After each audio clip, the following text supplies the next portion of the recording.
I was sitting in the doctor's waiting room when my phone rang. It was my only daughter, Angela. Her voice sounded strange, almost cold as she said, "Mom, we're going on a trip to Europe tomorrow. I already sold your beach house and your car. We needed the money. Bye." And she hung up just like that. 45 years raising her, sacrificing for her, and she discarded me like garbage. But I took a deep breath and smiled because there was something my dear daughter didn't know. My name is Antonia Brooks. I'm 71 years old. And until that moment, I thought I knew my daughter. I had become a widow 6 months ago. My husband, Robert, had passed away from a heart attack while we were eating breakfast, just as we had done every morning for 45 years. That morning, he had served me coffee with cream and toast. As always, he had kissed my forehead and said, "Good morning, my love." Those were his last words. Since then, Angela had been more present in my life, or so I believed. She came to visit 3 times a week. She helped me with the funeral arrangements and accompanied me to the grocery store. She even suggested I see a doctor for a general checkup. "Mom, you need to take better care of yourself now that you're alone," she'd say with that smile I thought was love. But now I understood it was for convenience. The beach house had been our sanctuary for years. Robert and I bought it when Angela was 15 with a lot of hard work and sacrifice. Every summer we'd go there, building memories, celebrating birthdays and Christmases. Angela would bring her boyfriends and later her husband Edward. I would cook for everyone, clean, and do the laundry. It was our family tradition. I never thought she'd see it as just money. And the car, that old Ford pickup truck Robert cared for like his own child. He'd wash it every Sunday, change the oil religiously, and always park it in the same spot under the shade of the tree. Angela knew what that truck meant to me. It was the last thing I had left of him. His scent still lingered on the seats. When she hung up, I stayed there on that uncomfortable green plastic chair, surrounded by other sick people. And for the first time in months, I didn't cry. Something strange happened inside me. A calm I hadn't felt since Robert's death. Because in that moment, I remembered something I had completely forgotten. 3 days before he died, Robert had handed me a manila envelope. "Antonia, put this in the drawer of your dresser. If something happens to me, open it after a while, but only when you feel ready." I had put it away without much thought. After the funeral, with so much grief and so many arrangements, I simply forgot. But there it was, waiting for me at home. The nurse called me to go into the office. The doctor examined me and said I was in good health for my age, that I just needed to rest more and eat better. I nodded and smiled, but my mind was elsewhere. I was thinking about that envelope, about the coldness in Angela's voice, and how Edward was probably behind all of it. He had never liked me. He always saw me as a nuisance. I left the office and walked slowly to the bus stop. I no longer had a car, according to Angela. But as I waited, I couldn't help but smile. There was something poetic about all of this. My daughter thought she had left me with nothing. But what she didn't know was that Robert, my dear Robert, had always been a man who planned ahead. The bus arrived and I sat by the window. I watched the city go by. The houses, the stores, people rushing everywhere, all with their own tragedies, their own secrets. I had my own too, and I was about to discover them. When I got home, I went straight to my room. I opened the dresser drawer, and there was the manila envelope, exactly where I had left it.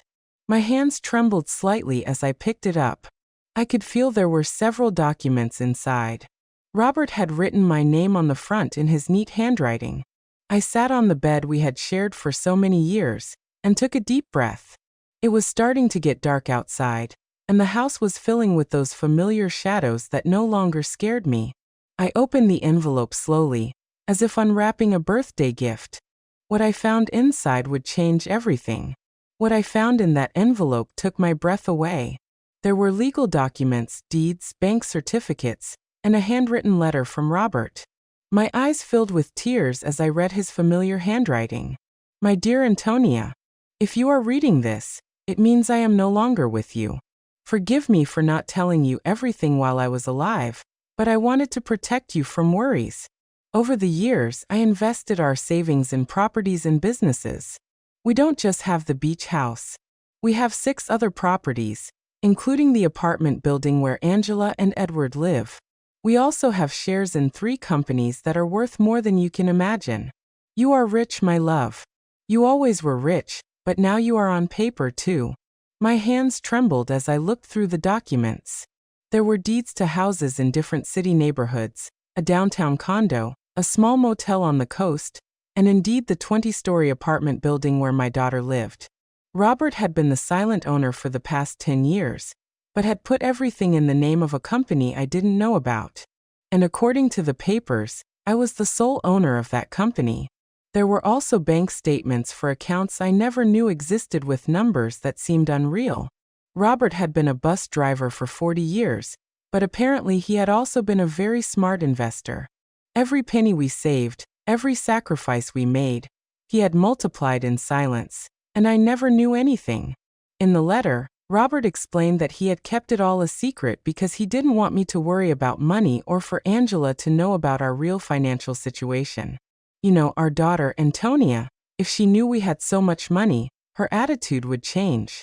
I want her to love us for who we are, not what we have. What irony! Our daughter had left us thinking we had nothing when in reality we had everything. That night, I couldn't sleep. I walked around the house, touching the old furniture and the knickknacks Angela had always criticized for being outdated. I looked at the family photos on the wall, especially the one where she was 5 years old, sitting on Robert's lap and laughing. Where did that sweet little girl go? When did she become so cold, so calculating? The next day, early in the morning, the phone rang. It was Angela again. Her voice sounded different, softer, but I had already learned to be wary of those shifts in tone. Mom, how are you? I wanted to tell you we already transferred the money from the house and the car. We deposited your share into your account. It's not much, but it'll help you live for a few months while you look for something smaller. My share? I asked, keeping my voice calm. Yes, Mom. We obviously weren't going to leave you with nothing. We gave you 30%. That's fair, right? We need the money for our investment in Europe. Edward has an incredible business opportunity over there. 30% of my own things. How generous. I see. Honey, and when do you leave? This afternoon. Our bags are already packed. We'll be gone for at least 6 months. Maybe more if the business goes well. But don't worry, Mom. When we get back, we'll help you find a small apartment. Something that fits your needs. Fits my needs. As if she knew what my needs were. Okay, Angela, have a safe trip. Oh, Mom. I knew you'd understand. You've always been so compassionate. We love you so much. And she hung up. I stood there with the phone in my hand, and for the first time in months, I laughed. I laughed like I hadn't since Robert died. The situation was so absurd. It was comical. My daughter had robbed me, kicked me out of my own house, talked to me with unbearable condescension, and all to fund a European adventure that would probably be a disaster. But what bothered me most wasn't the money. It was the ease with which she had discarded me. 45 years of my life dedicated to her, of sacrifice, of unconditional love, and she had erased me from her life with a 2-minute phone call. That was what truly hurt. I checked my bank account online. Sure enough, they had deposited an amount that probably seemed generous to them, but to me was a mockery. They had sold the beach house for much less than it was worth, likely because they needed the cash quickly, and they had sold Robert's truck for a pittance. That afternoon, from my window, I watched Angela and Edward load their suitcases into a cab. He was carrying 2 huge suitcases. She had a very expensive-looking carry-on bag. I watched them laugh, kiss, and make plans. They looked like 2 teenagers excited for an adventure. They never looked toward my window, never said goodbye. When the cab drove away, I sat in the kitchen with a cup of tea and Robert's documents spread out on the table. I had to make some decisions. I could call a lawyer, reclaim my properties, and get back everything they had taken. But something told me there was a better way to handle this, a more educational way. I called Mr. Peterson. the lawyer who had handled Robert's affairs. He had been at the funeral, had given me his condolences, and had told me to call if I ever needed anything. Well, now I need him. Mrs. Brooks, it's good to hear from you. How are you? I'm doing well, Mr. Peterson. I need to see you urgently. I found some documents from Robert that I don't quite understand. Of course, you can come to my office tomorrow morning. I'll be there. That night, for the first time in months, I slept soundly. I dreamed of Robert. He was sitting in his favorite chair reading the newspaper, just like every morning. And when he saw me, he smiled and said, "It's about time, my love. It's about time you stood up for yourself." I woke up with a strange feeling. It wasn't exactly happiness, but it wasn't the sadness I had felt for so many months either. It was something like determination. For the first time since Robert's death, I had a clear purpose. I was going to get back what was mine, but not in the way Angela expected. The next morning, I got dressed with more care than usual. I put on my wine-colored dress, the one Robert always said made me look elegant. I fixed my hair and put on a little makeup. And when I looked in the mirror, I saw a woman I hadn't seen in a long time. I saw a strong woman. Mr. Peterson's office was downtown. It was an old but elegant building with marble floors and large windows. He greeted me with a warm smile, but when I showed him the documents, his expression changed completely. "Mrs. Brooks, this is much more than I imagined. Robert was a very smart man. Look, according to these papers, you are the owner of." "I know, Mr. Peterson. I've already reviewed them.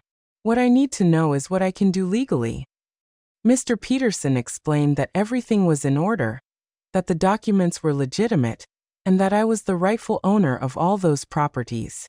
He also confirmed something I had already suspected. The sale of the beach house was illegal because Angela had no right to sell it. "We can get the house back immediately, Mrs. Brooks, and we can also proceed with legal action against your daughter for fraud."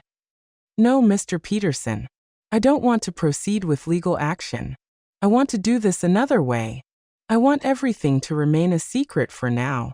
Can you help me?" He looked at me with curiosity, but he nodded. "Of course, you are my client. What do you need?"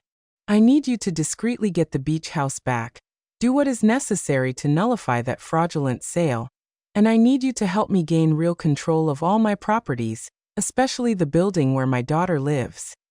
"I understand. It will be a process that takes a few weeks, but it's completely feasible." "Perfect. And Mr. Peterson, I need no one to know I am behind all of this, at least for now."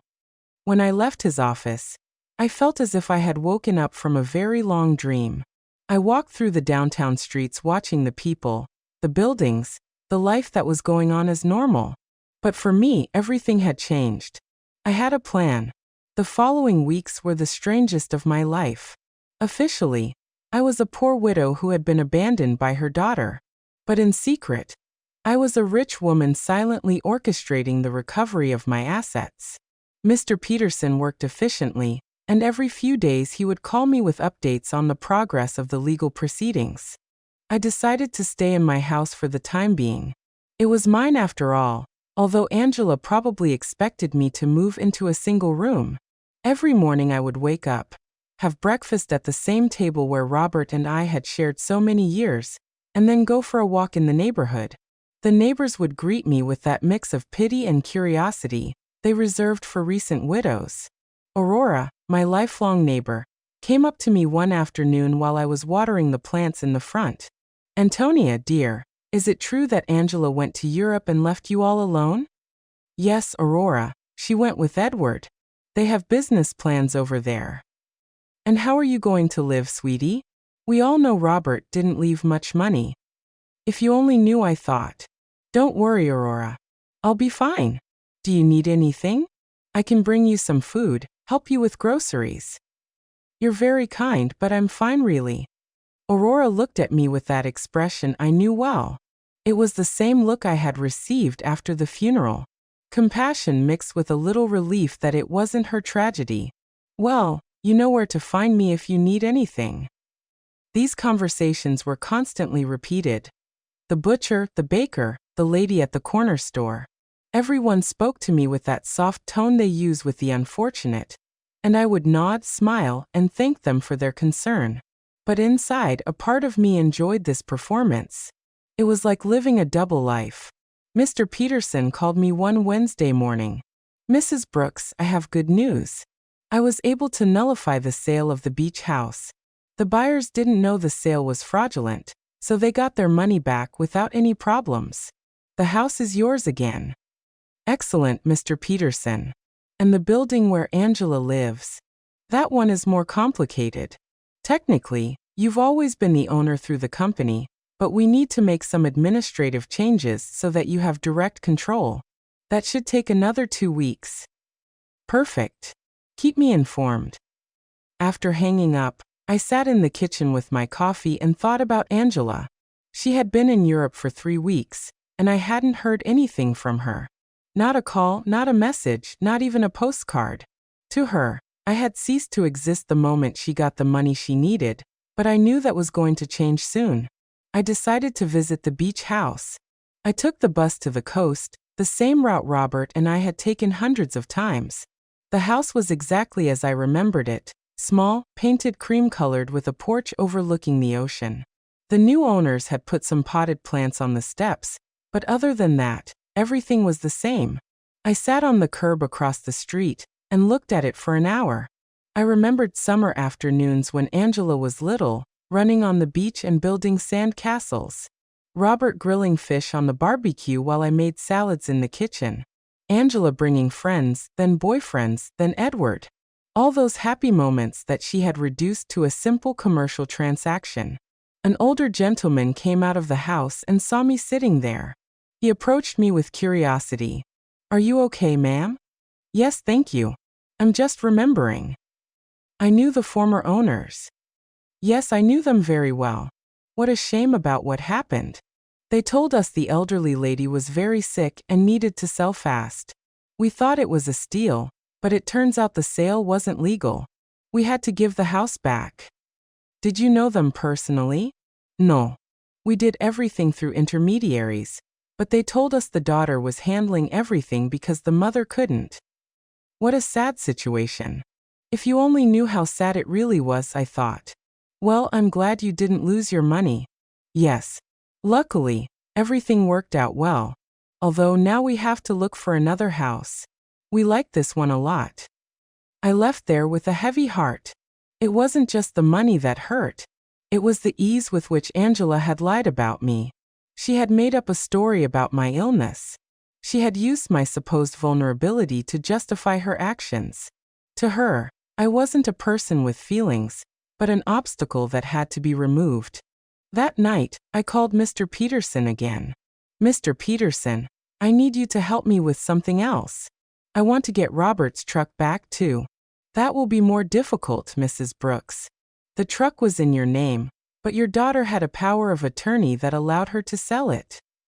"How is that possible?" "Apparently, you signed that power of attorney a few months ago after your husband's death. Don't you remember? There it was the moment Angela had started planning all of this. I vaguely remembered signing some papers she had brought to me, telling me they were to facilitate the funeral and inheritance arrangements. I had been so confused by grief that I signed without reading. How naive I had been. I understand, Mr. Peterson.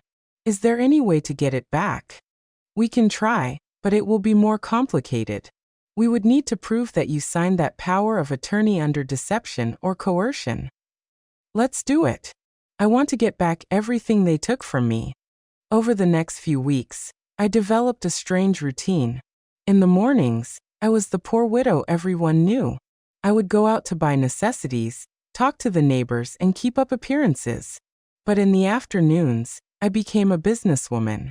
I would study Robert's documents, talk to Mr. Peterson, and plan my next move. I learned things about finance I never thought I would need to know. I discovered that Robert had been much smarter than I thought. Every one of his investments had been carefully calculated. The building where Angela lived, for example, wasn't just profitable from rent. It was in an area that was rapidly appreciating. I also discovered that Edward, Angela's husband, had a lot of debt. He had taken out loans using the apartment they lived in as collateral, not knowing he wasn't the real owner. When the banks figured this out, he was going to be in serious trouble. Mr. Peterson called me one Friday with important news. "Mrs. Brooks, we've finished all the paperwork. You now have total control of all your properties. I also got Robert's truck back." The buyer turned out to be an acquaintance of mine, and when I explained the situation, he agreed to return it in exchange for a small compensation. "Excellent work, Mr. Peterson. Now I need you to help me with one more thing. I want you to send a letter to my daughter." "What kind of letter?" "An eviction notice." There was silence on the other end of the line. "Mrs. Brooks, are you sure you want to do this?" "Completely sure. She decided I wasn't important in her life. Now she's going to find out how important I really am." "I understand. Do you want me to send it to Europe?" "No. I want you to give it to her when she gets back. I have a feeling it's going to be very soon." I wasn't wrong. That same afternoon, Aurora came running to my house with fresh neighborhood news. "Antonia, did you know that Edward is in trouble with the bank? My brother-in-law who works there told me they're investigating some loans he took out using the apartment they live in as collateral, but it turns out the apartment isn't his." "Really?" "Yes. And it seems Angela didn't know anything. They're saying she's going to have to come back from Europe to sort out this mess." What a complicated situation. Yes. And the worst part is apparently Edward lied to her about the business in Europe. There was no business. He just wanted to escape the debts he had here. Perfect. Everything was working out exactly as I had expected. Angela had trusted Edward, had sacrificed her relationship with me for him, and now she was discovering that he wasn't the man she thought he was. That night, I sat on the porch with a cup of tea and looked at the stars. Robert used to say that the stars were the souls of people who had lived a full life watching over their families from the sky. If that was true, then he was up there, watching his plan unfold perfectly. "Thank you, my love," I said to the sky. "Thank you for taking care of me even after your death." The next day, Mr. Peterson called me early. "Mrs. Brooks, I have some news. Your daughter just arrived in the country. She's at the airport alone." "Alone?" "Yes. Apparently, Edward stayed in Europe. There are rumors they had a very big fight." "I see. Did you send the letter?" "I'm going to send it today. She should receive it tomorrow." I hung up the phone and stood there in the kitchen, feeling a mix of nervousness and anticipation. After so many weeks of silent planning, the moment for the first real move had finally arrived. Angela was about to discover that her mother was not the defenseless victim she believed. Angela arrived at her apartment on Tuesday night. I knew this because Aurora, who seemed to have informants throughout the neighborhood, came to tell me the next day. "Antonia, your daughter came back last night.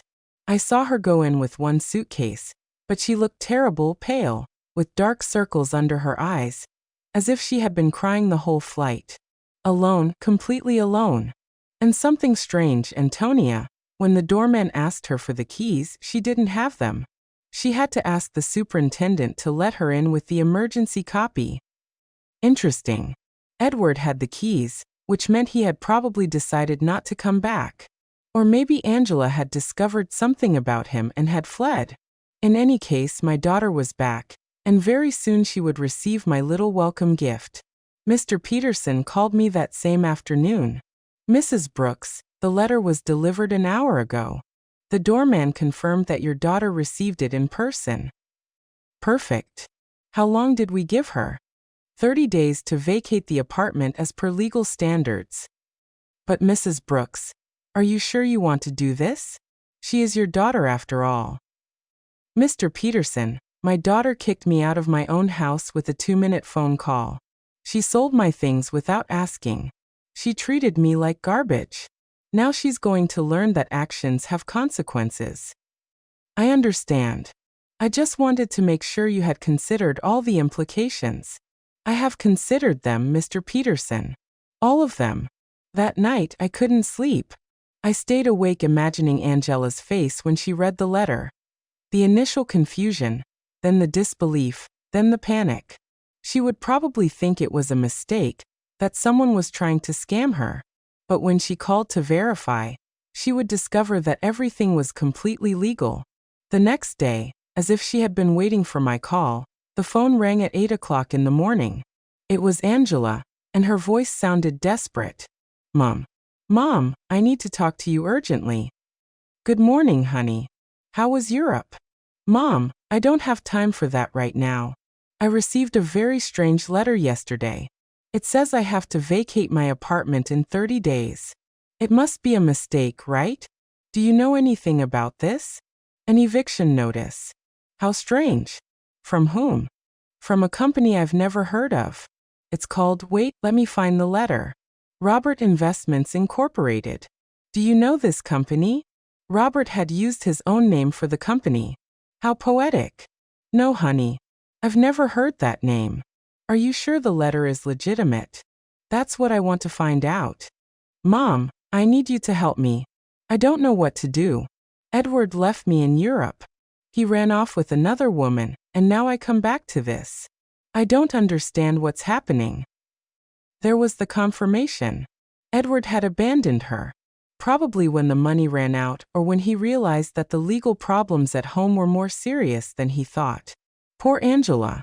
She had sacrificed her family for a worthless man. I'm so sorry, honey. Where are you now? I'm in the apartment, but I don't know for how long. Mom, can I come see you? I need to talk to someone. I don't have anyone else. The irony was perfect. Now that she was left without the man for whom she had abandoned me, she remembered she had a mother. Of course, honey. Come over whenever you want. I'm on my way. I hung up the phone and looked at myself in the mirror. I had to be perfect for this performance. I put on my most conservative gray dress, tied my hair in a simple bun, and practiced my expression of a worried but resigned mother. When Angela arrived, she would see exactly what she expected to see, a poor, vulnerable widow who had been abandoned by her own daughter. Angela arrived an hour later. When I opened the door, I was surprised at how bad she looked. She had lost weight, had deep circles under her eyes, and her expensive clothes looked wrinkled and unkempt. Her eyes were red from crying.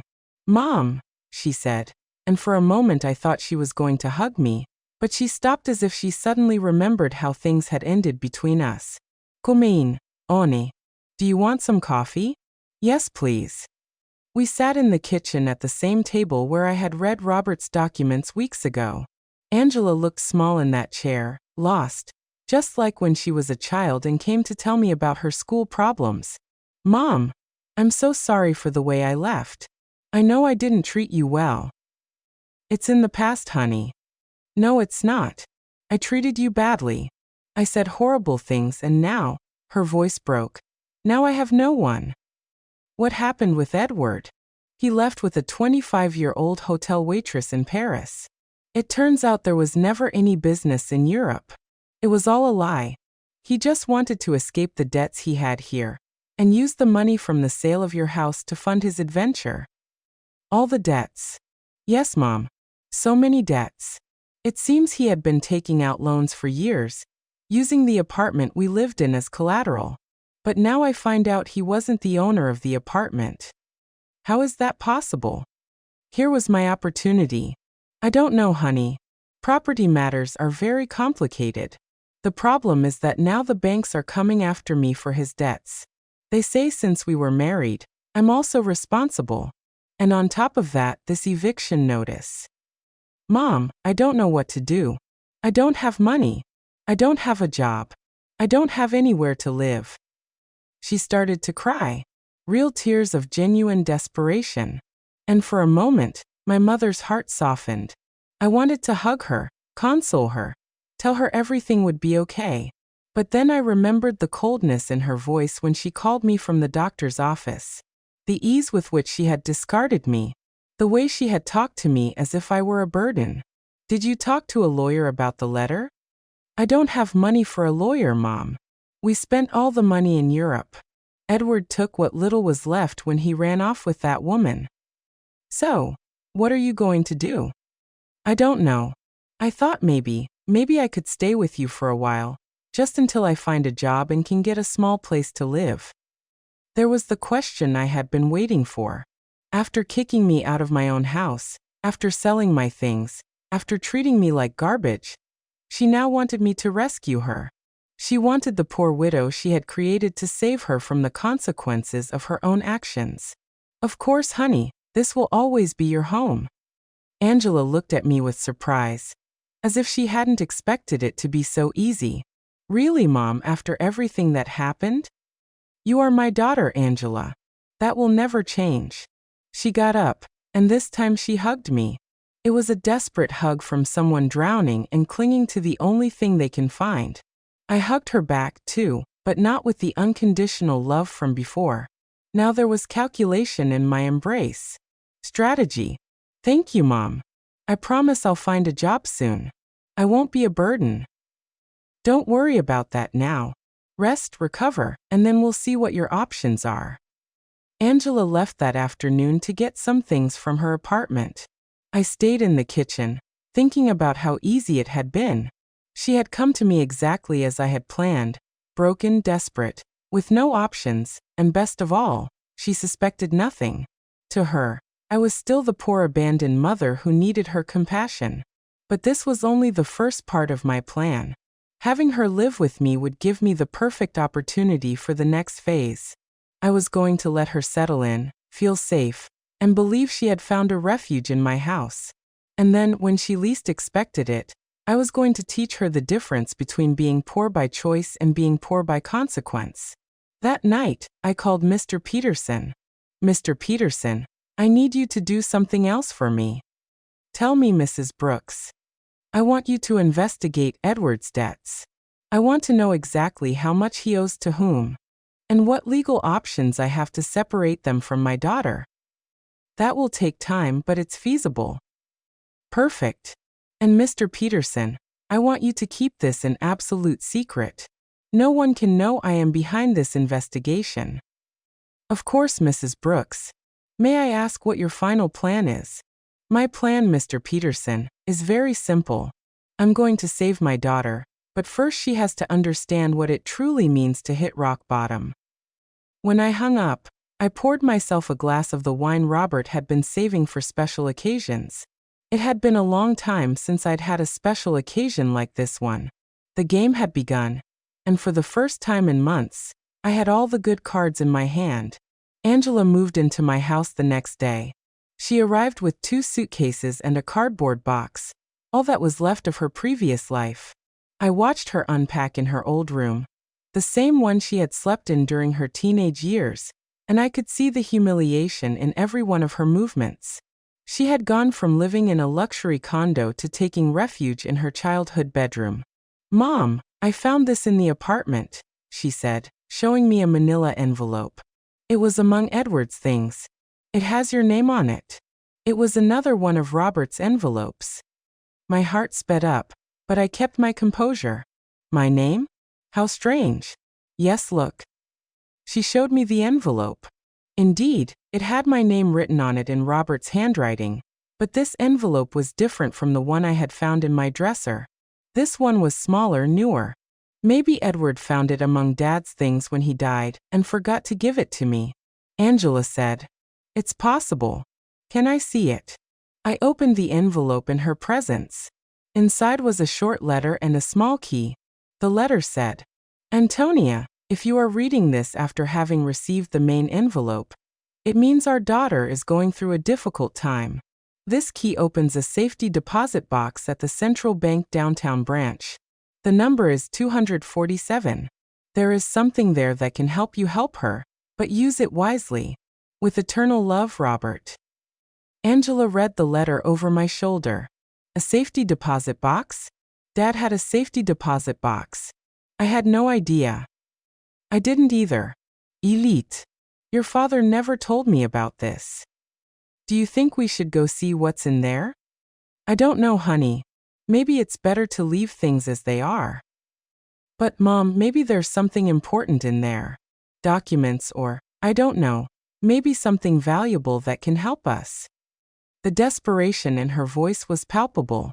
Angela was clinging to any possibility of finding a way out of her situation, and I was going to let her cling a little longer before I showed her the complete reality. Okay, I said after a calculated pause. We can go tomorrow. That night, Angela and I had dinner together for the first time in months.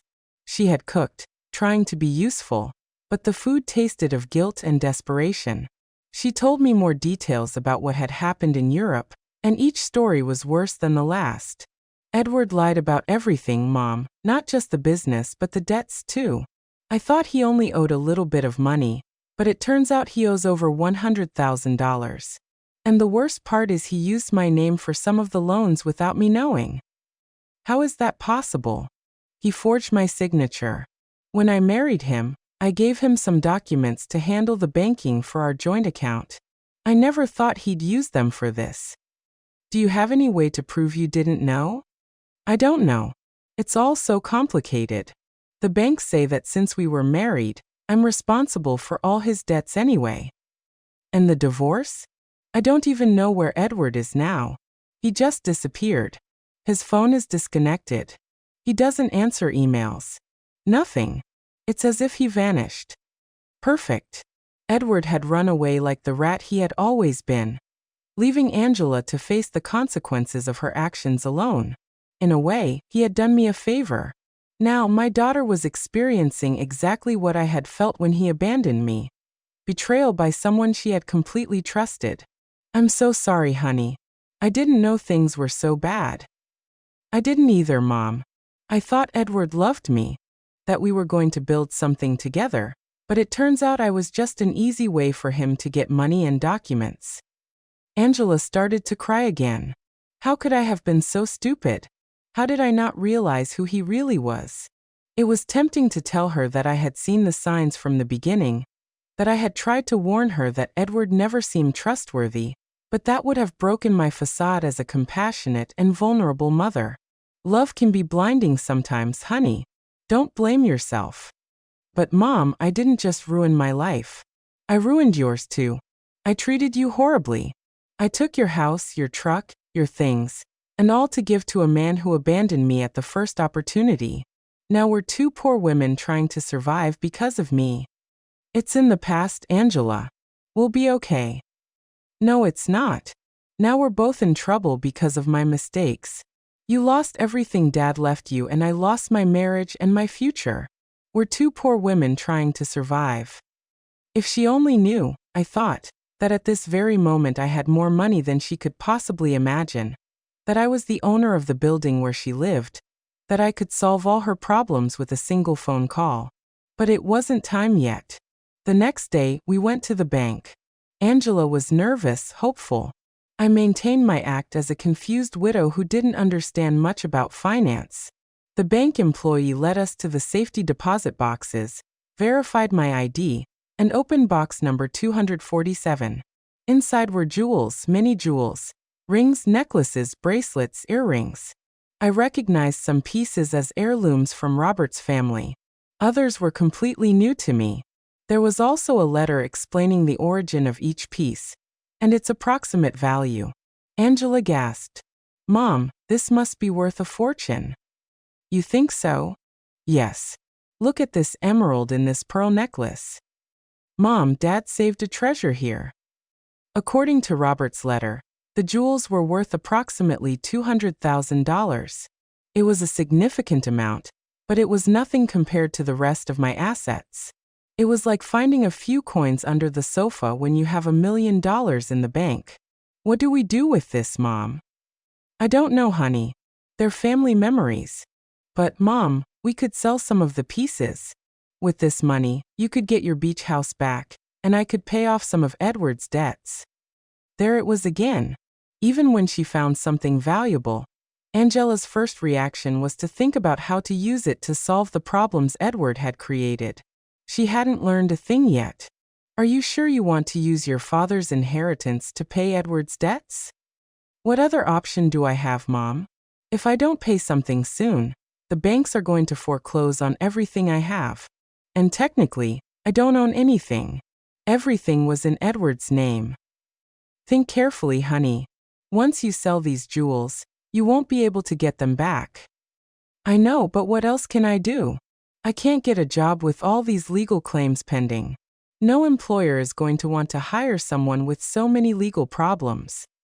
We took the jewels home. Angela spread them out on the kitchen table and examined them one by one, calculating which ones she could sell and which she could keep. It was painful to watch her reduce decades of family history to numbers on a spreadsheet. Mom, I think I can get $180,000 for the jewels, she said one afternoon, counting the bills on the kitchen table. It's less than I expected, but it's enough to pay off the most urgent debts. Are you sure you want to do this? I have no choice. If I don't pay something soon, they'll seize everything. Even this house could be at risk if they prove I have some kind of legal connection to the properties. How ironic the situation was. Angela was worried about losing a house that I owned, paying the debts of a man who had abandoned her with money from jewels that had belonged to the same man who had created the fortune that could save her. And how are you going to decide which debts to pay first? I talked to a free financial advisor at the bank. She told me to prioritize the debts that have real collateral because those are the ones that can affect property or lead to immediate foreclosure. Angela had matured so much in these few weeks. The woman who had sold my things without consulting me was now carefully investigating every financial decision. The suffering had made her more responsible, but also more fragile. That night, while she was organizing the debt documents on the table, I received a call from Mr. Peterson. Mrs. Brooks, I have a full report on Edward's debts. The situation is worse than I thought. How much worse? He owes over $200,000 to several banks and also has debts with private lenders. What's more concerning is that he used falsified documents with your daughter's signature for some of these loans. That means Angela is legally responsible. It's complicated. If we can prove she didn't know, we might be able to get her out of some of the debts. But it's going to be a long and expensive process. How expensive for a good lawyer specializing in these types of cases? Probably $50,000, and there's no guarantee of success. I understand. And what if she just pays the debts? If she has the money, that would be the fastest solution, but I doubt she has access to that amount. Mr. Peterson, I want you to prepare all the necessary documents to get my daughter out of these debts, but don't tell her anything yet. You're going to pay Mrs. Brooks? I'm going to do whatever is necessary to protect my daughter, but this has to be handled in a very specific way. When I hung up, I found Angela in the living room looking at the jewels with a sad expression. She looked lost, like a child who had broken her favorite toy and didn't know how to fix it. What are you thinking about, honey? About Dad? About how disappointed he would be in me if he could see what I did with my life. Your father loved you very much, Angela. He would understand. No, Mom. He taught me to be responsible, to value family, not to be selfish. And I did the exact opposite. I abandoned my mother for a man who turned out to be a liar. I sold my family's memories for money. I ruined everything he built. For the first time since she had returned, I heard a genuine regret in her voice. It wasn't just lamenting the consequences of her actions, but a true acknowledgement that she had done something morally wrong. People make mistakes, honey. The important thing is to learn from them. But how do I learn from this, Mom? How do I fix the damage I've done? There was the question I had been waiting for. Angela was finally ready to face the truth about her actions and their consequences. But it wasn't yet time to reveal my final card. First, I had to let her hit rock bottom completely. The next few days were crucial for my plan. Angela decided to sell most of the jewels, keeping only the engagement ring Robert had given me and a small necklace that had belonged to her grandmother. I watched her prepare to go to the jewelry stores, research prices, and negotiate with buyers. It was painful to watch her reduce decades of family history to commercial transactions, but it was necessary for her to understand the real weight of her decisions. Mom, I got $180,000 for the jewels, she told me one afternoon, counting the bills on the kitchen table. It's less than I expected, but it's enough to pay off the most urgent debts. Are you sure you want to do this? I have no choice.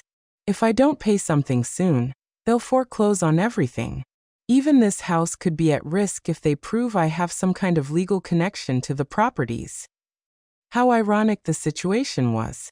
Angela was worried about losing a house that I owned, paying the debts of a man who had abandoned her with money from jewels that had belonged to the same man who had created the fortune that could save her. And how are you going to decide which debts to pay first? I talked to a free financial advisor at the bank. She told me to prioritize the debts that have real collateral because those are the ones that can affect property or lead to immediate foreclosure. Angela had matured so much in these few weeks. The woman who had sold my things without consulting me was now carefully investigating every financial decision. The suffering had made her more responsible, but also more fragile. That night, while she was organizing the debt documents on the table, I received a call from Mr. Peterson. Mrs. Brooks, I have important news. We managed to locate Edward. Where is he? In Paris, just as your daughter suspected. But here's the interesting part. He's trying to get French residency through a fake marriage with that young woman your daughter mentioned. A fake marriage? Yes. Apparently, the girl needs papers and he needs a way to stay in Europe without being deported. But the most important thing is that we found evidence that he deliberately falsified your daughter's documents with the intention of fleeing the country. That means Angela can get out of the debts. With this evidence? Yes, we can prove fraud and coercion. Your daughter won't have to pay anything for what Edward did behind her back. It was perfect. I had a way to save Angela from all her debts legally without her suspecting that I had the money to do it. Mr. Peterson, I want you to start the legal process immediately. Don't tell my daughter anything yet. I want the process to be completely finished before I tell her. I don't want to give her false hope. Understood. This will take about 3 weeks, maybe a month. Perfect. When I hung up, Angela looked at me with curiosity. Who was that, Mom? A lady who was asking about Mrs. Davis, our neighbor on the corner. She had the wrong number. Lying had become easy. Every day that passed, I felt more comfortable with this double life I was leading. On one hand, I was the poor, abandoned mother Angela believed me to be. On the other, I was a wealthy woman, silently orchestrating my daughter's salvation and education. Over the next 2 weeks, I watched Angela struggle with decisions she never had to make. How to stretch money for food, how to negotiate with creditors, how to look for a job when your credit history is ruined. It was a cruel but necessary education. Mom, I went to 3 job interviews today, she told me one evening, coming home with swollen feet and a tired face. 2 of them told me they can't hire me because of the pending legal problems. The third one offered me a part-time job cleaning offices at night. Are you going to take it? I have no choice. It pays very little, but it's better than nothing, and I can work at night so I can keep looking for something better during the day. Seeing my daughter, who had lived a comfortable life for over 40 years, preparing to clean offices at night, broke my heart. But it also filled me with pride. She was finally facing reality without expecting someone else to solve her problems. Are you sure you can handle so much physical work? I'll have to learn. I can't keep being a burden to you, Mom. It's bad enough that you're letting me live here for free. This is your home, Angela. No, Mom.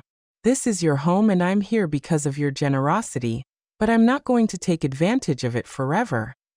One night, while Angela was on her first cleaning shift, Aurora came to visit. She sat in the kitchen with me, drinking tea and looking at the family photos on the walls. Antonia, I have to ask you something. Did you know Angela was going to come back in these conditions? What do you mean? Well, when she left, she seemed so sure of herself, so arrogant. She talked about the great life she was going to have in Europe, about how successful Edward was. And now she's back, completely broken, working a cleaning job, living with you again. Life takes many turns. Aurora, yes, but there's something else. I've been watching Angela these days, and she looks different. Not just sad, but humble, as if she learned something important. Aurora had always been very perceptive. What do you think she learned? I think she learned the value of the things she had taken for granted, like having a mother who loves her unconditionally. Maybe. Aurora, can I tell you something? When Angela left and treated you so badly, many of us thought you would never forgive her. But here you are taking care of her again, giving her a home when she has nowhere to go. She's my daughter, Aurora. Yes, but not every mother would do what you're doing, especially after being treated the way you were treated. If Aurora only knew the complete truth, that I had the power to solve all of Angela's problems, but was choosing to let her suffer a little longer, so she would learn the full lesson. Do you think I'm doing the right thing? I think you're doing what a good mother would do, but I also think Angela needs to fully understand what she lost when she abandoned you. What do you mean? I think she needs to value you not just as the mother who rescues her when she's in trouble, but as the strong woman who built a stable life for 45 years. She needs to respect you, not just need you. Aurora had hit the nail on the head. That was exactly the point of my entire plan. I didn't want Angela to come back to me out of desperation. I wanted her to come back out of genuine respect and mature love. And how do you think that can happen? I think it's already happening. I've seen her these past few days, Antonia. The way she talks to you now is completely different. She's no longer the daughter who gives you orders or treats you like a burden. Now she's a grown woman who is genuinely grateful to have a mother like you. That night when Angela returned from her job, I saw her arrive tired, but with a new dignity. She had earned those few dollars with her own effort, and that meant something to her. How was your first day? Hard, but not as bad as I thought. The other ladies who worked there helped me a lot. One of them, Mrs. Johnson, taught me tricks to clean more efficiently. Mrs. Johnson? Yes. She's 60 years old and has been cleaning offices for 20 years. She told me she started after her husband left her with 3 small children. She says it's not the job she dreamed of, but that it gave her independence and dignity. She sounds like a wise woman. She is. She said something that made me think a lot. She told me there are 2 types of people who end up doing this job. The ones who are there because they never had opportunities, and the ones who are there because they ruined the opportunities they did have. She asked me which group I was in. And what did you tell her?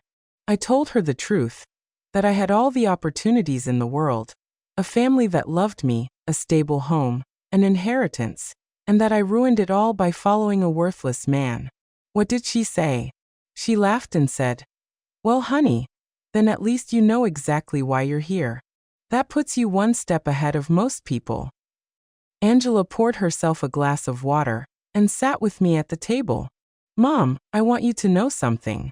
These past few weeks have been the hardest of my life, but also the most important. Why? Because I finally understand what really matters. It's not money.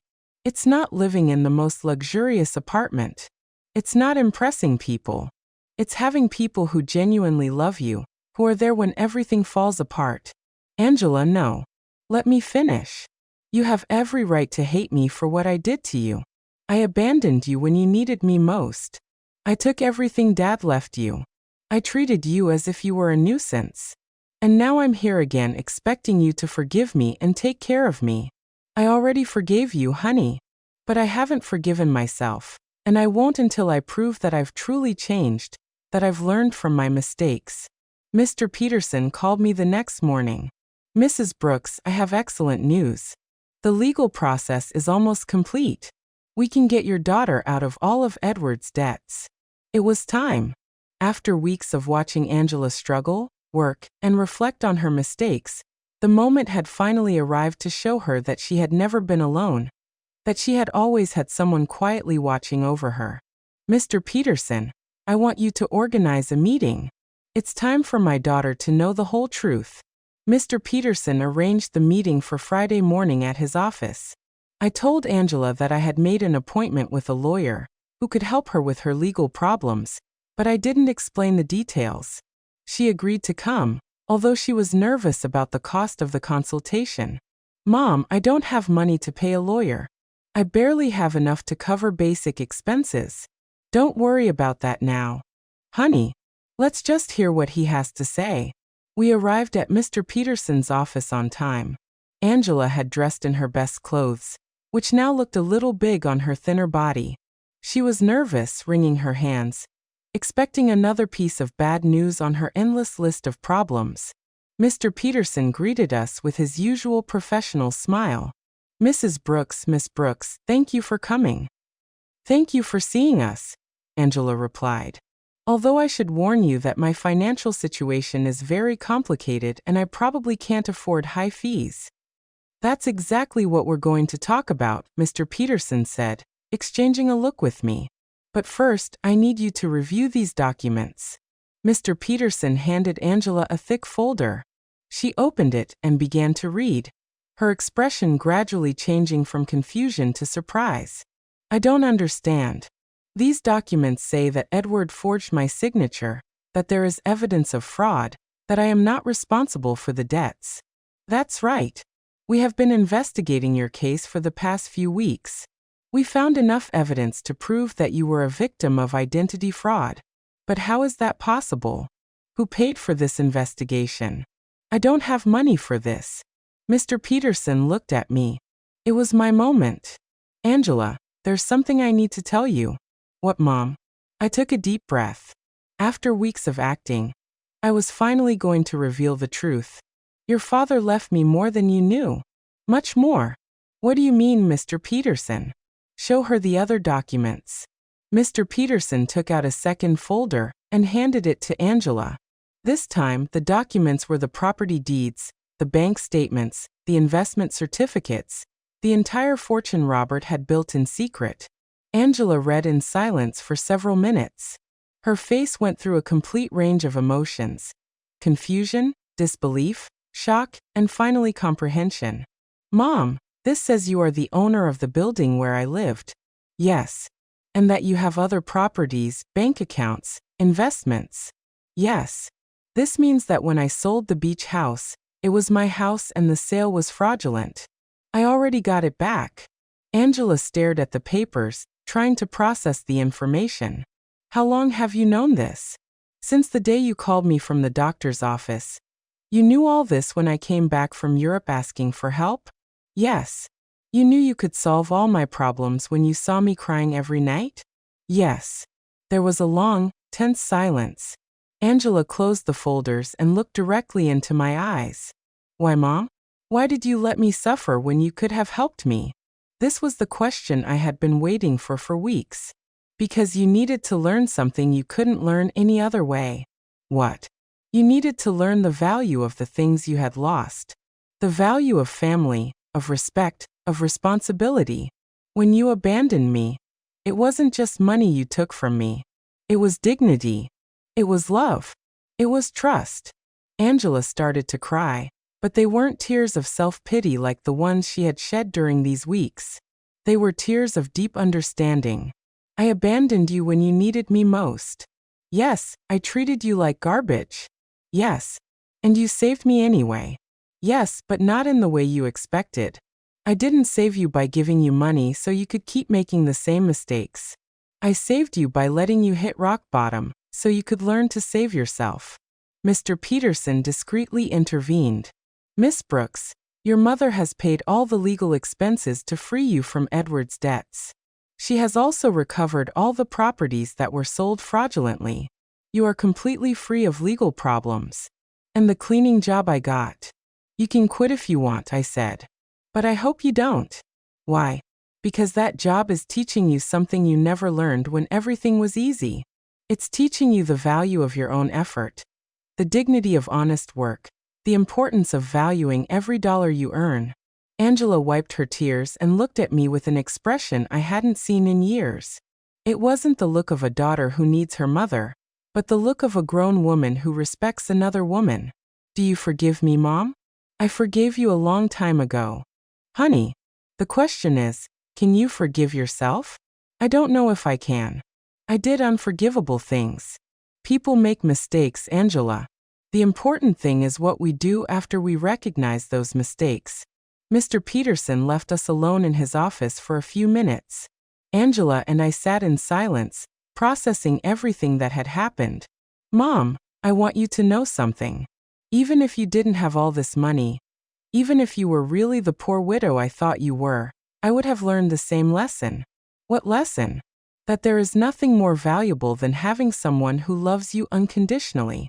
During these past few weeks, the only thing that kept me sane was knowing I had a home with you. That no matter how much I had ruined my life, you were still my mother. That will never change, Angela. I know. But I also know that I can never take that love for granted again. I have to earn it every day with respect, with gratitude, with actions, not just words. We left Mr. Peterson's office with a completely new relationship. We were no longer mother and daughter united by blood and habit. We were two grown women who had chosen each other after going through the most difficult test imaginable. The following weeks were about rebuilding, but not the kind Angela expected. Even though she now knew I had enough resources to solve all her problems, she decided to keep her night cleaning job. Mom, I need to finish what I started, she told me one afternoon as she was getting ready for work. I can't just go back to a comfortable life as if nothing happened. Are you sure? You don't have to punish yourself forever. It's not a punishment. It's a way of remembering who I was and who I want to be now. I watched her put on her work uniform, something unthinkable a few months ago when she lived in the luxury condo with Edward. But there was something different in her posture, in the way she moved. She was no longer the broken woman who had arrived crying at my door. She was someone who had found dignity in honest work. Aurora came to visit me that afternoon, as she had done every few days since Angela had returned. Antonia, there are some very strange rumors going around the neighborhood. What kind of rumors? People are saying that you're not as poor as we all thought. Someone saw Angela leaving a very elegant lawyer's office downtown, and then they saw her paying off all her debts at the bank. People talk a lot, Aurora. Yes, but they're also saying you got your beach house back, and that somehow you managed to solve all of Angela's legal problems. That costs a lot of money, Antonia. Aurora knew me too well to fool her for long. What do you want to know exactly? I want to know if my friend of 40 years has been lying to me about her situation. I poured myself a cup of tea and sat across from her.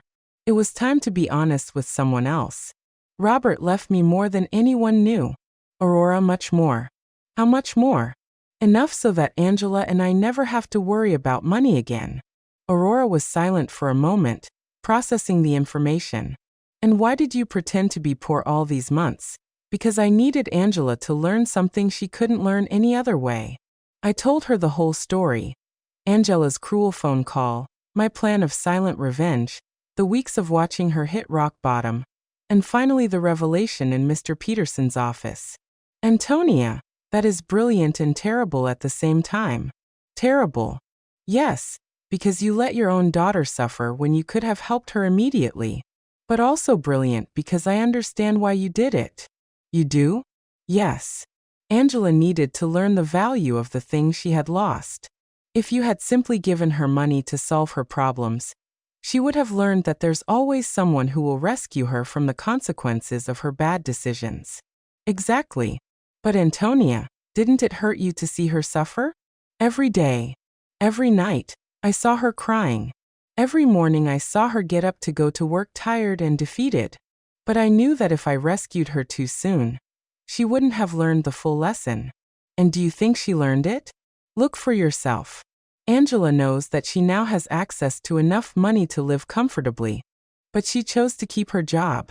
She knows she can move to a better place, but she decided to stay here with me. She knows she doesn't have to worry about the debts, but she's using her own savings to help other women in similar situations. She's helping other women. Yes, she became friends with the ladies she works with, and is using some of the money she earned cleaning offices to help a co-worker who is having trouble paying for her son's daycare. Aurora smiled. That's not the Angela who went to Europe. No, she's not. This Angela understands that money is a tool, not a goal. She understands that dignity comes from work and respect, not from material possessions. That night, when Angela returned from work, she found me reading in the living room. "Mom, I have to tell you something.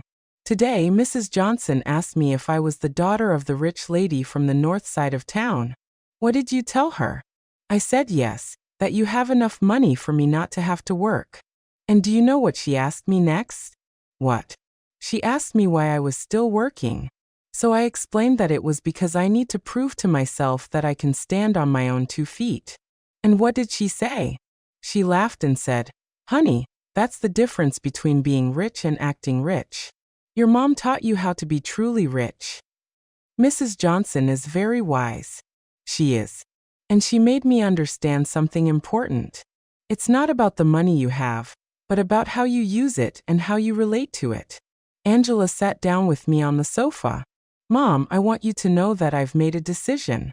I'm going to keep living here with you, but not as a daughter who has come back home to her parents.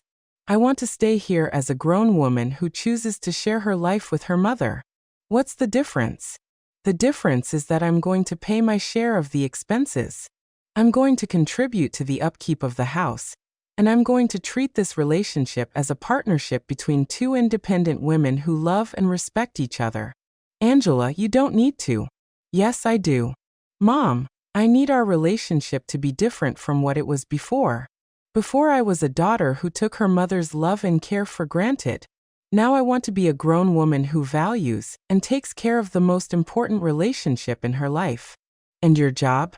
I'm going to keep working, but not necessarily cleaning offices forever. I want to go back to school. I want to prepare myself to do something more meaningful with my life. But I want to do it step by step, earning every opportunity. Do you have any idea what you want to study?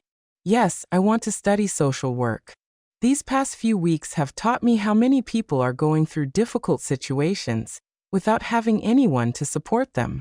I want to use the resources we have to help other women who are going through what I went through. It was perfect. Angela had not only learned to value what she had, but she had found a way to use her experience for something constructive. And what about Edward? Mr. Peterson told me he was arrested in France for the fraudulent marriage. He's going to be deported soon, but honestly, Mom, I don't care anymore. That part of my life is over. You don't feel any resentment? No. Edward did me a favor without even knowing it. If he hadn't abandoned and betrayed me, I never would have hit rock bottom. And if I had never hit rock bottom, I never would have learned to truly value what I have. That night, for the first time in months, I went to bed completely at peace. My plan had worked perfectly. Angela had not only learned the lessons she needed to learn, but she had emerged from the experience as a stronger, wiser, and more compassionate person. Robert would have been so proud. 6 months later, our life had found a new balance that neither of us could have imagined before. Angela finished her social work studies with excellent grades, and I decided to use some of my resources to establish a foundation to help women in situations of domestic violence and financial abandonment. "Mom, the letter from the university arrived," Angela said one morning, coming into the kitchen with an envelope in her hands. "I was accepted into the master's program. I start next semester. But Mom, I want you to know I'm going to pay for it with my own savings. I've been saving money from my job at the city. The salary isn't high, but I've learned to live with the essentials and to value every dollar I earn. Are you sure? We can easily afford the master's program. I know, but I need to do it on my own. It's part of who I am now." Aurora came to visit that afternoon, as she had done every Friday for the past few months. She had become a confidant to both of us, watching our transformation with fascination. "Antonia, I have to confess something," she said, pouring herself a second cup of tea. "At first, I thought you were very cruel to Angela. And what do you think now? Now I think you were the wisest mother I've ever known. Look at your daughter. Really look at her." It was true. The Angela who was in the living room studying for her exams was completely different from the one who had left for Europe months ago. This Angela had a serenity that came from within, a confidence that was based on her own achievements, not on material possessions. Did you know I saw Angela at the grocery store yesterday buying vegetables for a family she's helping through her job? She hadn't told me. And when I asked her why she was using her own money instead of the government budget, she told me that some things can't be measured in official budgets. That night, Angela and I had dinner on the porch, something that had become a tradition. It was our time to talk about the day, plan for the future, and simply enjoy each other's company.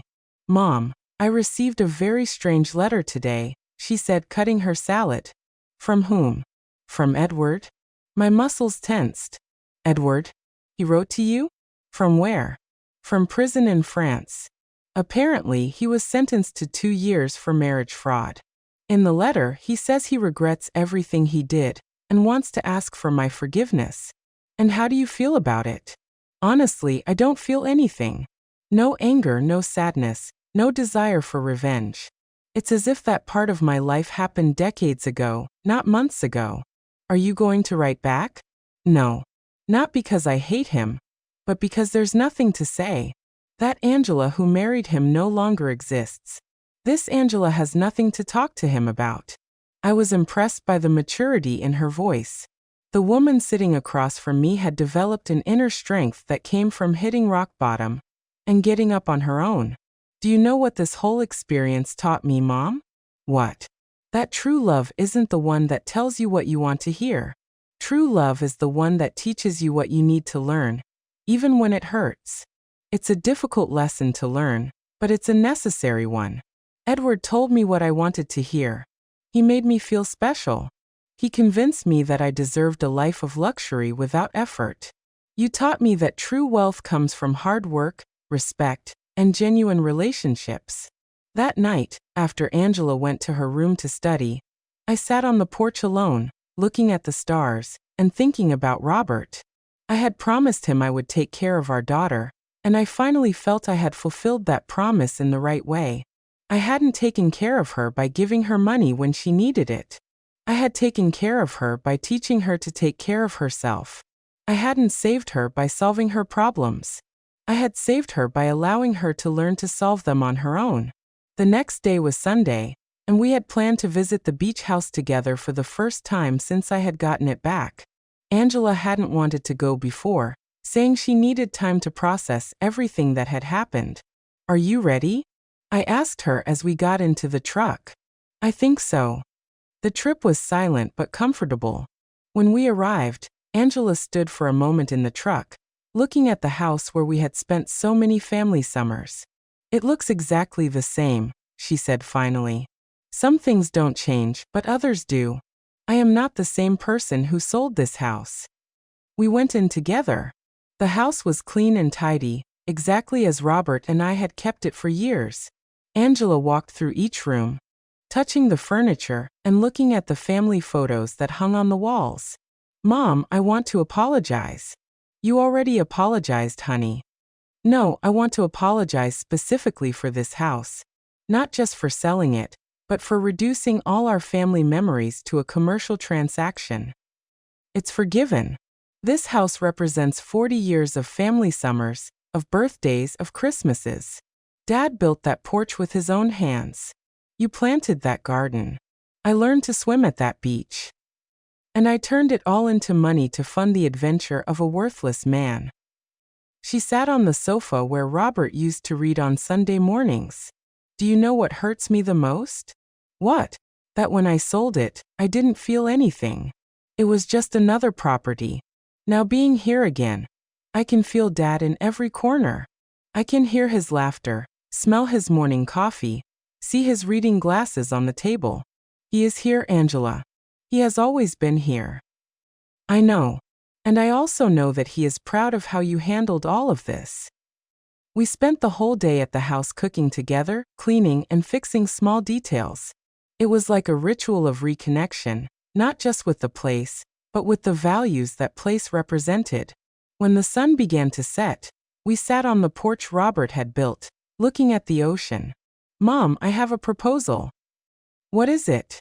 I want us to turn this house into a temporary shelter for women who are leaving situations of domestic violence. A place where they can stay while they rebuild their lives. It was the perfect proposal. Robert would have loved the idea that his beach house would serve to help other families. I think that's a beautiful idea, honey. We can use some of the foundation's resources to maintain it, and I can oversee the program through my job. Are you sure you want to turn our family sanctuary into that, Mom? The best sanctuaries are the ones that are shared. Dad always said that a house isn't truly a home until it opens its doors to other people who need love. He was right. Robert had always been generous with our home, inviting relatives, friends, and neighbors who needed a place to stay. We returned home that night with a new project and a completely renewed relationship. We were no longer mother and daughter united by obligation or need. We were two women who had consciously chosen to build a life together based on love, respect, and a common purpose.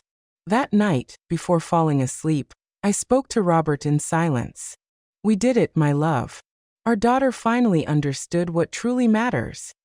And for the first time since his death, I felt he answered me. I always knew you would. You're both stronger than you think. Justice had arrived not as revenge, but as education. Not as punishment, but as transformation. And in the end, we had both gained something much more valuable than money. We had gained an authentic relationship built on a solid foundation that no future crisis could destroy. Did you like my story? And which city are you listening from? Let's meet in the comments. If you liked the story, you can support me by sending a super thanks so I can keep bringing more stories like this. Thank you so much for your sweet support. I'm looking forward to your comments on the story. On the screen, you can see 2 new life stories that I highly recommend. There's so much more on my channel. Don't forget to subscribe. See you in the next life story. With love and respect.